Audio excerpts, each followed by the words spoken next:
Well, hello everybody. All right, well, today I'm going to be talking about human design. Something I discovered about 4 years ago. I've been studying it for about 3 years. I had somebody tell me about it at a festival actually up here in the Redwood Forest, the Northern Nights Festival. Some girl actually filled me in on it, and I'm extremely happy about it because it made a lot of sense out of my life. I am a projector, a splenic projector, 6'2", and before I understood about human design, I really didn't understand much about what was going on with my nature and my design and the experiment that I'm a part of. So today I'm going to be talking about a 6'2". I am a projector, so I'm supposed to be teaching about this stuff. It's actually like one of the projector's jobs, from what I've been researching, is that it's our job to teach you guys. So let's get it started. So a 6'2" is the 6 being the role model citizen and the 2 being the hermit. With the 6 line, from my experience, with the 6 line, there's 3 phases of life. I'm in the second. So from my experience, they said the first year, cut that out. They said that the first 30 years, 28.6 years of your life, you're actually a 3 line. And 3 lines what are the 3 lines? So the first 30 years, 28.6 years of your life, you as a 6 line, you're actually a 3 line. So the 3 line, what the 3 line actually is the martyr. So if you have a 3 in your design, then it basically means that you're here to find out what doesn't work. It's kind of a trial and error. Most people that I know that are 3 lines definitely seem like people that are beating their head against the wall. I know I did for the first 30 years of my life. But the thing you'll learn about 3 lines is that they're the most resilient people you ever meet. I mean, they get knocked down, they get up again. You're never going to keep them down. It's kind of one of those. And you know, the weird part was the first 30 years of my life, I was very much like that. I went through job after job after job after job. I got a whole box that's dedicated just to my name tags. I mean, and I did everything from retail to In-N-Out Burger to construction, truck driving, you name it. I've done almost everything. That's the crazy part, but I was resilient. I mean, I'd get fired and I'd be hired the next week. I'd quit, I'd just walk off a job because I couldn't do it. You know, I just couldn't take it anymore. And then within the week, I'd have a completely different job. Not only was I resilient as a 3 line the first 28.6 years of my life, but I was actually really good at trial and error. I was extremely good at it. Luckily, I had, as a projector, I was mastering certain things. I was mastering some music. I play a lot of music. I was mastering I mastered surfing. I was winning competitions. I was doing a lot of fun stuff for my life creatively.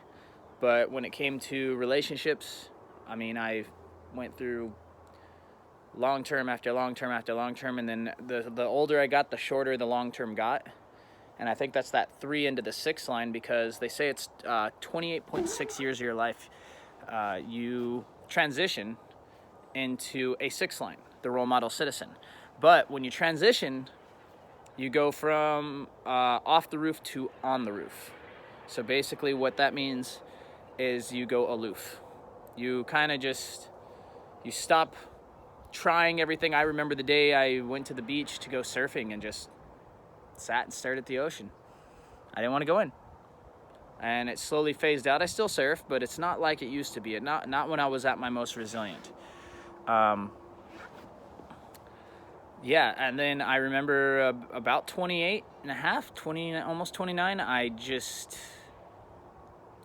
can't say that I gave up. I became more of like a Taoist.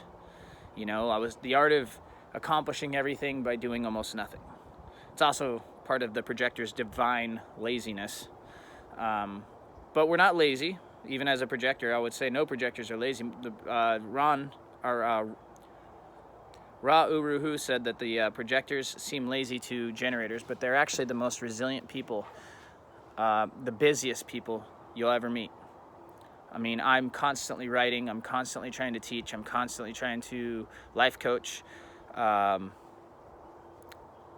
so at 28, probably about 0.9, they say it happens at 28.6, but I could feel it happening there. I just quit my job. I walked off my job. I was truck driving at the time. And I just went aloof. I ended up actually just out of nowhere moving up to the Redwoods. I sold everything I own. I had a nice house in Huntington Beach, beautiful truck, you know, a little Barbie doll looking girlfriend. And I just went aloof from there. I found out little weird ways to make money while I was on the road. I found out, you know, people that were kind of like me. And then I also found the weird part about being a 6'2" is once you're aloof and you're actually living your design, people sense that. I don't know if they know it consciously, but subconsciously they completely sense it. And the strange part is, you know, when I was a 3-line, the first 30 years of my life, I really fended for myself. It was, you know, get back, get away, get your hands off my stack. And I just built an empire. I built card houses that fell apart. One card house after another. I didn't care. It fell over. I didn't even complain. I just got on it. Then when I became aloof, at 28, 29, I started traveling. I kind of became like a backpacker, but like in my car. I started doing Uber and living out of the back of my car.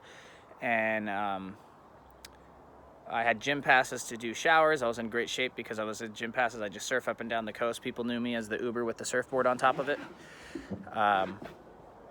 I'd go, and the good thing is I Ubered in California, so it's a really big state with a lot to offer. And I would go up to like San Francisco and just make buku bucks, but still just sleeping in the back of my car and surfing every day and going to the gym to shower. And I became aloof, and then I moved up to Eureka, California, which is kind of about where I'm at. I'm in Blue Lake right now. It's a beautiful backdrop. I love this place. But I moved up here, and the aloofness continued. I started working in the cannabis industries and started trimming and stuff like that just for money, just to barely scrape by. But the strange part about it is I watched this lecture that Ra did for 6'2", and he basically said what you become is the meditating man on the hill. You know, you climb up to the top of the roof, and everybody's looking at you. And everybody's yelling at you, hey, come back down here. I have another question. And you're just sitting up there going, nah, I'm good. That is the weird thing, is nothing seems to bother you. You've already failed. You've already tried. You've already tried and failed, and again and again and again and again. And after reading about what a 6'2" is, I've been living my design the entire time. So for any of you out there that are 6'2s, just know that, you know, if you're under 30, yeah, it's rough, but you're not here to succeed. You're here to find out what doesn't work, and that's your purpose. You know, a lot of people, unfortunately, we live in this like capitalistic society where you have to have the house, the car, and, you know, girls everywhere with a boat, you know, according to the music videos that really, really get into our head and hypnotize us about the magical paper. But, you know, there's an actual purpose here in this realm, and this place of learning, you know, and this design, this experiment. So one thing I could say is that if you're under 30, just keep on going, man. I mean, I already know you got it in you. As a 6'2" myself, I know you have it in you. It's in your DNA. It's in your genes to just break a helmet and put on another one and just keep on going. However, I will say it does get pretty awesome being aloof. I mean that in the sense of I've never traveled so much in all my life. I've never had so much free time to just do what I want. The hard part is getting the drive. When I had the 3-line in my design, I had nothing but drive. You could knock me down and knock my teeth out with a bat, and I'd get back up and pick them up and put them together, put them back in my mouth, and just get right back in the game. Now I just kind of go with it. It's a very Taoist design, you know, like you become very much a Taoist. So they say it's like this until you're about 50. And the funny part is once I started doing human design, obviously I start looking up family, and I start looking up friends, and I rarely meet somebody without looking up their design anymore. It gets kind of sickening, but also I'm a projector, so the projector is here to study and master the system of human design and teach it to you generators who really need it. You manifestors you guys do your own thing. It's just how you are. It's your design. Great teachers, but they do their own thing. So it's with my design, it's mostly about me and generators. So I have a story about I found out my mom was a 4-6, so she had that 6-line subconscious. Okay, so the 4 is the opportunist, and I definitely see that. My whole family is a 4s, and I'm not, and I see that they're all opportunists, and I'm not. So I definitely see kind of that where they relate. And the strange part is I relate with the people that have the same numbers as me, you know, and I don't have a 4 and they're all like opportunists. You know, it's not their fault, it's their nature. Wish I had a 4. I wish I had that nature, but I don't. I'm a 6-2, and the two is designed. The two is described as the guy playing a musical instrument facing the wall with the lights on in the house and all the windows open for everybody to see, but they don't see anybody behind them. That's my subconscious, which is funny because I'm totally a hermit. And especially being on the roof and everybody yelling at me, trying to get me off the roof, I don't even listen most of the time. And it's not in like an arrogant way. It's just that doesn't matter. Nope, that doesn't matter either. And it's like I'm looking off to the horizon for what's real. You know, it's kind of like a David Thoreau thing. Give me truth. Above money, above love, all that, give me truth. And I will say, you know, the toughest part about being on the roof is not seeing it, not seeing the love. I'm not seeing what the potential for humanity could be, especially as a projector that's here to change the potential for humanity. But the 6 line itself, the 6 line is to be on the roof and staring out into the horizon, and the 2 line is to be a hermit up there. You know, I still go in my house and play my guitar every single day. I still write relentlessly. I have a couple books done. I've got one published, you know, and I'm still working on a few, which that's what I do when I'm hermiting. And I don't mind hermiting. It's that 2 line in me. My brother he's a 2-4, so he hermits as well. But he's got that opportunist that has to go out and get it. That's the 2-4's job. And the 6 line is like the meditating person on the hill that you have to get the blessing from. They're not like the 5 line that's just yelling on the grass. You know, the 5 line's kind of like they're the heretic. They're kind of like the guys with the signs on the corner, like the religious people and protesters and stuff like that. They're just trying to get their voice heard. But they also have a flaw in the sense that they're not always going with what is right. They go with what they believe to be right at the time and can be corrected. The 6 line will not even bust out a sign unless they believe it. And that's why most 6 lines, when you meet people that have a 6 line in their design, they will have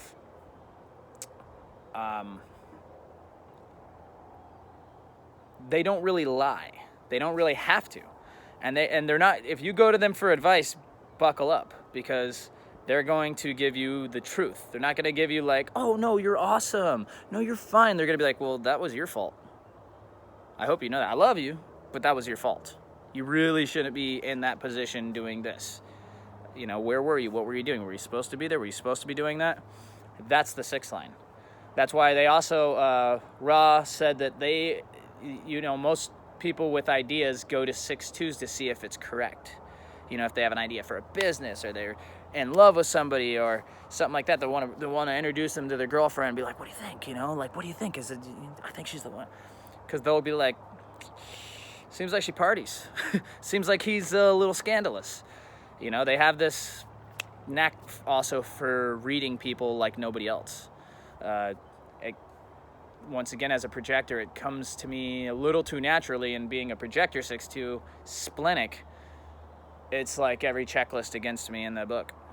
But I'm living my design. I'm very happy. No matter what goes down, you just have to just keep on going. And me being aloof, I mean, like I said, I travel more than anybody that I know. I'm up and down the coast of California a lot. I've spent a lot of time in Hawaii, about to go to Peru. Like, you basically do become like this traveling guru. But when you're aloof, you're not really guruing. You're just kind of observing. And people will come to you and you can give them your subjective advice, but you're not really into it. People are talking to you and you're just kind of looking over them at the horizon. But when you come off the roof, that's the third phase. So the third phase is when you come off the roof. You come off the roof when you're 50. They call it the Chiron return. The first one at 28.6 is your Saturn return. The second one is from 30 to 50. 28 to 50 is your Chiron return. Now, when your Chiron return happens, you come off the roof, and from what I understand, it's really difficult to do because up here they pay you. Up here, money falls out of the sky. That's the other thing I didn't touch base on, is money falls from the sky for me. I mean, I get down to broke a lot while I'm out aloof and traveling, but then all of a sudden, someone will send me a plane ticket. Someone will send me a bus ticket. Someone will send me a couple $100 just out of nowhere, or I'll find just a small, weird little odd job, and then I'll do it for a couple weeks, and then it's gone. And then I have, you know, enough money with when you're as aloof as me, kind of nomadic. You know, $1,000 lasts a couple months. You know, you just need food, and then there's just people constantly wanting you to show up at their house to bless it. That's not what they think. They enjoy their company, but according to Ra, that's the reason they do it. And I found that in my travels, I get spread really thin. I'll have 10 different directions pulling me, and you know, a lot of times I just go where I'm splenic, so I go where my spleen lights up. That's for a different video though. Splenic is a really interesting design. But yeah, my mom, she had that 6 line, like I said. Now, she got divorced from my dad around 28, 29 years old, and that's when she went aloof. Unfortunately, her aloofness involved a lot of drugs and, you know, just being in that, but it was aloof, no doubt. And she married a new guy, you know, in like her 30s, and they were both just kind of drifting, you know, different apartments, different hotels, different this, all over the place, until she turned 50. And then she turned 50, which is where you come off the roof. And that was when she went right back into society. I mean, now she's clean, she's sober, she doesn't do anything. And not like anything like she doesn't have a life. She has a life now. That's the crazy part. She has a nice little apartment that she's really sticking to. She has a job that she goes to every single day, sometimes 6 days a week. She takes care of her kids and her bills and all that stuff. And she's like that role model citizen they talk about. That's why they call it the role model citizen design.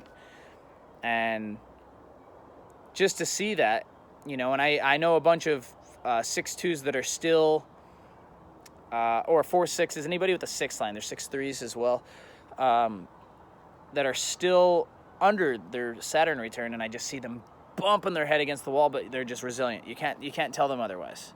They just, the most resilient people, and all they do is just go, go, go, go, go.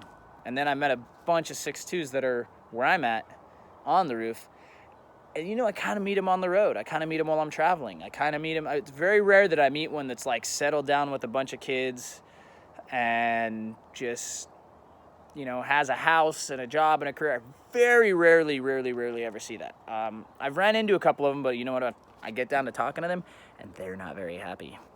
So they're not living their design. They can't figure it out. They're still beating their heads against the wall, and that's where I come in, and I try and teach them, and I try to help them with it. But the problem is, you know, like people are blind to this, and that's okay.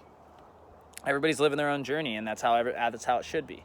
My job is to just project as much information as I can, as much as I absorb, because even studying human design for 3 years, it's like I didn't even touch the tip of the iceberg yet. But yeah, hopefully that helps with anybody that's 6'2". Just know that there's hope, and if you're living your design as a 6'2", when you get above 30, and that's kind of what this video is about, and you go aloof, it's very much a Taoist life, and live in faith, even though we should all be living in faith. But you really become a man of faith as a 6'2", or woman as a 6'2". You become a person of faith. So, yeah, take that for what it's worth, and I hope that helps anybody that's out there and struggling. And I'll do a couple more videos on stuff that I know, especially because I know thyself. I know more about myself because I studied that, and I'm just barely starting to get into generators, manifestors, and reflectors, which are really interesting. I've met 2 of them, and those are some interesting human beings. So, yeah, take that for what it's worth. I hope you have a peaceful day, and enjoy the journey.